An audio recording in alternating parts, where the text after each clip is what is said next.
So Wall Street Journal reporter Evan Gershkovich is set to stand trial in Russia. Prosecutors finalized an indictment against Evan, who's been accused of spying for the CIA and has been in a Russian prison now for over a year. Both the U.S. government and his employer, the Wall Street Journal, have all along denied the charges against him. Let's bring Paul Beckett back to the show right now, assistant editor at the Journal. I'm going to put up the article from your newspaper, Paul, as we start to talk about Evan, falsely accused, as the Journal writes, indicted. Russian authorities falsely said that Gershkovich was gathering information about a defense contractor on behalf of the CIA. In fact, he was on a reporting assignment for the Journal. Was there ever, I'm thinking the answer is probably no, was there ever any kind of evidence of that? How do they work over there when they indict somebody?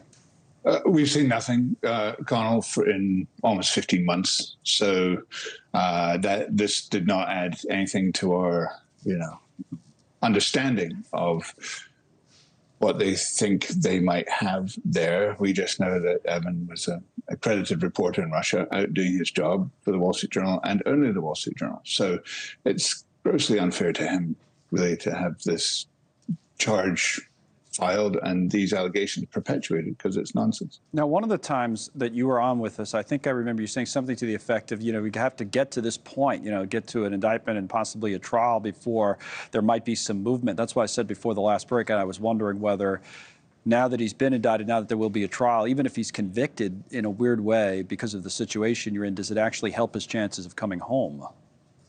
Yeah, that's an interesting one, because about a year ago, Russia did say that it would take a trial before they would be able to engage in any kind of negotiations over his release. But we have seen since then, particularly late November, then again in February, that the U.S. and Russian governments have been talking. So I'm not sure that still applies as rigidly as it did when they appeared to do when they said it. The thing we're really hoping for is that the fact that he's going to trial, and given the nature of the system, if he goes to trial, we fully expect that he will be convicted. We would just hope that that really adds urgency to the negotiations to get him home. Roger Carstens, who's the main U.S. hostage diplomat, was on the Hill yesterday, and he said that this development would not slow them down or stop them from negotiating for his release. Yeah, to follow up on that point, we have the headline, I think, from the AP about his comments defending prisoner swaps. And this is what this would come down to most likely, right? Saying that the deals are always hard decisions, with the U.S. government often spending years trying to determine what the other country wants in exchange for the release of an American prisoner. Do we have any idea what it would take to get Evan home? What we've seen and reported on previously is that Russia is interested in the return of a security services assassin who's currently in jail in Germany. And we would obviously hope that as part of any swap, it would be both Evan and Paul Whelan who could be brought back to their families. What would you, maybe this will be a final point for you, Paul, I don't know, in your position, and I know you're focused almost maybe still exclusively on this, but your experience in journalism, what do you think now, or what do you say to reporters that you might supervise about reporting in places like Russia and maybe some other countries you're concerned about in the way the world is right now?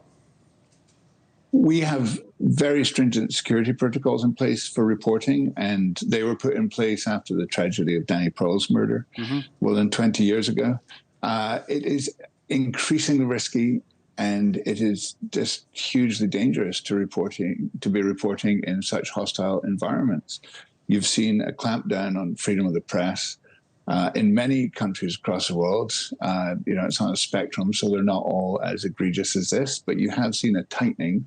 And I think every reporter and every news organization really needs to assess the risk involved, and the fact that that risk may well have changed in the last 6 months or a year, even if they've been operating somewhere for a decade without harassment. So I'm afraid the atmosphere is getting worse. Yeah, certainly China's a place where it appears to have changed. Russia's a place, there are other countries, but the work is just so important that Evan and so many other people are doing. Paul, thank you, and we'll continue to hope for the best and continue to follow Evan's case in Russia. Thanks for coming on. Thank you. We really appreciate your support. Thanks so much. Okay. Paul Beckett with us. We'll be right back.